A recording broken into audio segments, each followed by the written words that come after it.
কত বছর পরে মামা বাড়ি আসলি? তাও 14 থেকে 15 বছর তো হবেই। আমরা 3 ভাই বোন। দেখো কে পড়ে গেল? কে পড়ে গেল রে?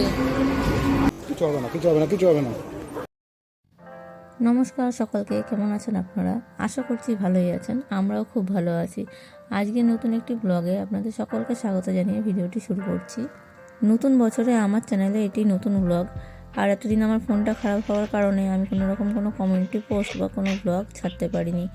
তো এইটা হচ্ছে ডিসেম্বর মাসের লাস্টের দিকের ভিডিও, যখন স্কুল সব ছুটি ছিল তখন আমি বাবানকে নিয়ে আর গোলুকে নিয়ে গেছিলাম আমার দিদা বাড়িতে। আর এই ভিডিওটা কেন শেয়ার করছি, কারণ সেদিনকে আমার সাথে ঘটে যাওয়া কিছু ভয়ঙ্কর অভিজ্ঞতার কথা আজকে কিছু শেয়ার করছি। এই যে আমরা যারা ছোট ছোট বাচ্চা নিয়ে রাস্তায় বেরোই আর ট্রেনে বাসে চলাফেরা করি, একটা ছোট ভুলের জন্য কত বড় দুর্ঘটনার সম্মুখীন হতে পারে, আজকে সেটা আপনাদের সাথে শেয়ার করব। আজ কিন্তু গোলুর প্রথম ট্রেনে চড়া। এতদিন সে ট্রেন দেখেছে টিভির পর্দায় আর বইয়ের পৃষ্ঠায়, কিন্তু আজ যখন সে সামনাসামনি ট্রেন দেখতে পেয়েছে, একদম মনোযোগ সহকারে সে ট্রেনটাকে দেখছে। দেখুন,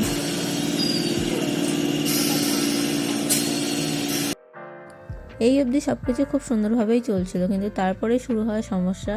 আর সেটা হলো আমরা কোনো শিয়ালদাগামী ট্রেন পাই না। যত ট্রেন আসছিল সব শান্তিপুর নৈহাটি আসছিল। আমরা শিয়ালদায় যাব, শিয়ালদা থেকে তারপরে আমাদেরকে হাবড়া ট্রেন ধরতে হবে। তো আমরা শিয়ালদার জন্য কোনো ট্রেন পাচ্ছিলাম না। আর প্রায় 2 ঘন্টা পরে ট্রেন এসেছিলো। সেই ট্রেনে এতটাই ভিড় ছিল যে ট্রেনে ওঠার পরে আমি আর গোলু একদিকে চলে যাই আর বাবান আর লাগেজ নিয়ে আরেকদিকে চলে যায়। তো আমাদের এই জন্য খুব অসুবিধা হয়ে যায়, নামার সময় খুব হুড়োহুড়ি করে নামা হয়।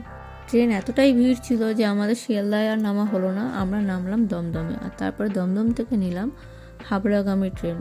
আর এই ট্রেনে চেপে এই হাবড়ায় আস্তে আস্তে আমাদের পৌঁছাতে প্রায় 3:30 এখন বাজে। আর এখন আমরা পুরো ভ্যান নিয়েছি, যেহেতু আমরা 4-5 জন রয়েছি, একটা ভ্যানেই হয়ে গেছে। এই ভ্যান ধরেই আমরা এখন যাচ্ছি মামাবাড়ির দিকে।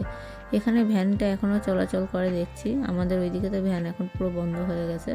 ছোটোবেলায় আমরা ভ্যানে চড়েই যাওয়া আসা করতাম, আর এখন দেখুন এখানে এখনও ভ্যানের অপশান আছে।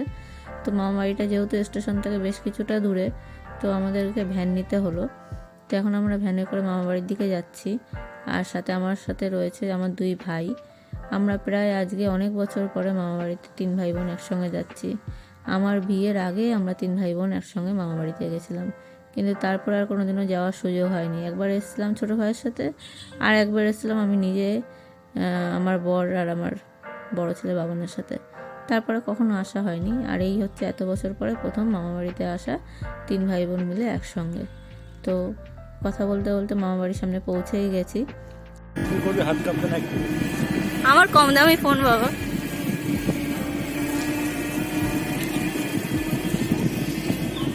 জোর করে নিয়ে নিয়েছে তাই। হ্যাঁ, হাঁটতে পারে তোমরা। এইটা 1 বছর 6 মাস। হ্যাঁ, সারা দিন তোমাদের সবাই যাও। বাবার কাছে যাও। যখন মাসে বলতে এই হ্যাঁ, শুয়ে গেছে। ও থাকবে না। এখন যাদের দেখতে পাচ্ছেন, এখানে আছে আমার দাদু, দিদা, আমার মাসি আর আমার 2 ভাই। তো দাদু অনেক দিন ধরেই বলছিল যে ছোট ছেলেকে একটু নিয়ে আয় দেখবো। তো আমাদের যেহেতু সময় হচ্ছিল না, যাওয়া হচ্ছিল না, আর 2 ছেলেকে নিয়ে আমার পক্ষে একা তো যাওয়া সম্ভব না। তো দাদুকে বলছিলাম একটু দাঁড়াও, আমি সময় পেলেই আসবো। তো দাদু বলছে আমার বয়স হয়ে গেছে, একটু আয়, একটু দেখবো তোদেরকে, কত বছর হয়ে গেছে দেখি না। তো যাই হোক, এই এত বছর পরে 3 ভাই বোন মিলে আসলাম, দাদুর দিদার সাথে সময় কাটালাম। এবার বাড়ি ফিরবো। শাড়ি পরে 2 ছেলেকে নিয়ে এসেছিলাম জন্য দিদা বাড়িতে কিন্তু কম বকা শুনিনি। দিদা, মাসি, মামি কেউ ছাড়েনি, সবাই বকা দিয়েছে। হ্যাঁ, এখন আর কেউ শাড়ি পরে আসে? তুই কি শ্বশুরবাড়ি যাচ্ছিস নাকি যে শাড়ি পরেছিস? ছোট ছোট বাচ্চা নিয়ে এসেছিস, কেন শাড়ি পরেছিস? চুড়িদার বা কুর্তি পর, সেটা পরে বাড়ি যা। তো যাই হোক, যেই বকা খেয়েছি তারপরে আমি কুর্তিটাই পরে নিলাম। আর আমাদের ফেরার কথা ছিল হচ্ছে 7:55 হাবড়া লোকালে। তো হাবড়া লোকাল আসার আগেই এসে গেছিলো বনগাঁ লোকাল। আর বনগাঁ লোকাল আসাতে আমার ভাই বলল যে হাবড়া লোকাল ছাড়, বনগাঁ লোকালে চল, ফাঁকাই হবে। তো এখানে ভিড় যা দেখলাম, আমরা ভাবলাম যে ঠিকই আছে, আমরা বনগাঁ লোকালেই বেরিয়ে যাই। তো আমরা আবার একটু এগিয়ে গেছিলাম, 12 বগি দিয়েছিল জন্য এগিয়ে যাওয়াতে আমরা ট্রেনটা ধরতে পারি না। আর ট্রেনটা কতটা এগিয়ে দাঁড়াবে বা কতটা পিছিয়ে দাঁড়াবে আমাদের কোনো ধারণা ছিল না। আমরা এগিয়ে যাওয়াতে ট্রেনটা ভেতর দিকে চলে আসে, আর আমরা ওখান থেকে দৌড় লাগাই সবাই মিলে যে ট্রেনটা ধরবো। আমরা 3 ভাই বোন জানতাম যে লাস্টের বগিটা ধরলে সুবিধা হবে, কিন্তু বাবান জানতো না। বাবান জানতো যে ট্রেনে উঠতে হবে। ও দৌড় মেরে এসে লাস্টের বগিতে উঠতে না পেরে ও আগের দিকে চলে গেছে। আর আমি সেখানে দেখছি যখন বাবান উঠে গেছে ট্রেনে, আর আমার 2 ভাই উঠেছে কিনা আমি জানি না, আমি তখন কি করবো বুঝতে পারছি না। আমি তখন দাঁড়িয়ে পড়ি, আর দাঁড়িয়ে পড়াতে হয় কি ট্রেন ছেড়ে দেয়। ট্রেন যখন ছেড়ে দেয় আমি লোকো পাইলটকে তাড়াতাড়ি করে জানাই যে আমার বাচ্চা উঠে গেছে ট্রেনে, আমি উঠতে পারিনি, ট্রেনটা কি দাঁড় করানো যায় না? তা তিনি কোনো উত্তর দেন না, ট্রেনটা রীতিমতো বেরিয়ে যায়। আর সেই সময় আমার বড় ভাই পেছন দিয়ে আওয়াজ লাগায় যে আমি আছি, অসুবিধা নেই, চল আমরা পরের ট্রেনে বেরো। ছেড়ে দিয়েছে ট্রেন। হাবড়া থেকে আমরা এখন রওনা দিয়েছি মধ্যমগ্রামের দিকে। আমাদের গোলু বাবা এখন নিজের খেয়ালে, বাবা আগের ট্রেনে চলে গেছে। খুব একটা ধকল হলো আমাদের। আর হাবড়া স্টেশন ছেড়ে যাচ্ছে। খুব সুন্দর জায়গা ছিল, এক্সপিরিয়েন্স খুবই ভালো। কত বছর পরে মামা বাড়ি আসলি? তাও 14 থেকে 15 বছর তো হবেই। আমরা 3 ভাই বোন, তার সাথে দুটো র্যান্ডা ব্যান্ডা, খুবই ভালো লাগলো। গাড়িগুলো ফাঁকা। আমরা কিন্তু সেই হাবড়া লোকালেই যাচ্ছি। আমি, আমার বড় ভাই আর গোলু যাচ্ছি হাবড়া লোকালে। আর আমার ছোট ভাই আর আমার বড় ছেলে বাবান, ওরা আগে বনগাঁ লোকালে বেরিয়ে গেছে। আর এখন আমার চোখ মুখ দেখে বুঝতেই পারছেন যে সেই সময় আমার উপর দিয়ে কী যাচ্ছিলো, যতক্ষণ আমি জানতে পেরেছি যে হ্যাঁ ওরা দুজন একসঙ্গে আছে আর বাবান সিকিওর আছে। তো আমি এখানে বলবো যেসব মায়েরা বাচ্চা নিয়ে ট্রেনে যাওয়া আসা করেন বা গাড়িতে যাওয়া আসা করেন, একটু সাবধানতা অবলম্বন করবেন।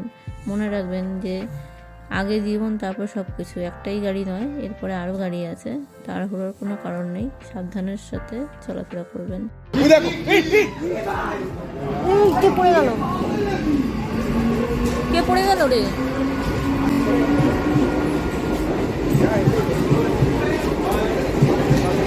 এটা পড়ে গেছে। হ্যাঁ, ছেলেটা পড়ে গেল ট্রেন থেকে। না না ঠিক আছে, না না ঠিক আছে।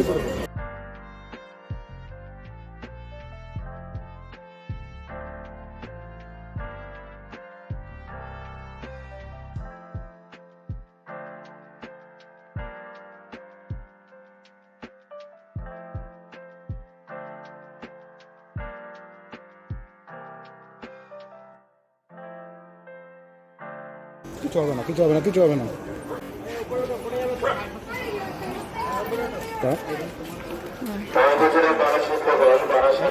ওই পাশে আছে দুষ্টুরা।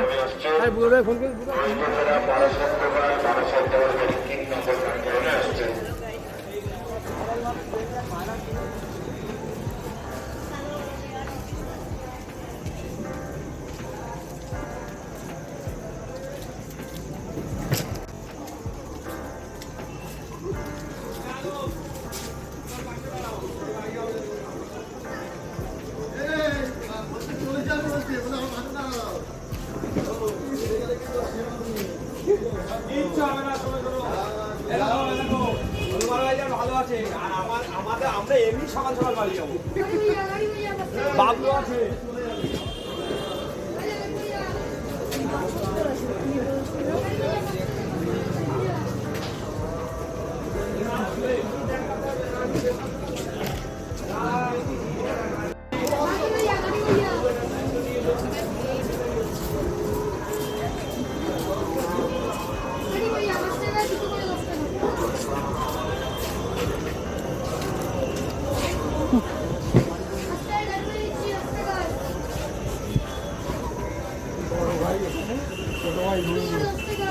কেমন ছিল জার্নি?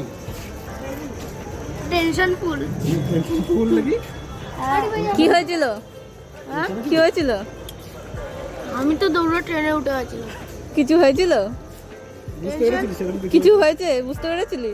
আমি বুঝতে পেরেছি তোমরা দুজনে ওঠোনি, তিনজনই ওঠোনি, না আমি একাই উঠে গেছি ট্রেনে। তাই ভেবেছিস? আমার কাছে বাচ্চার কাছে ফোনটা ছিল, আমি আচ্ছা, ফোন লাগিয়েছিলাম কাকে ফোন লাগিয়েছিলি? বড় মামাকে, কিন্তু বলছিল যে ফোনে আছে, ব্যস্ত আছে। ভয় লাগছিল?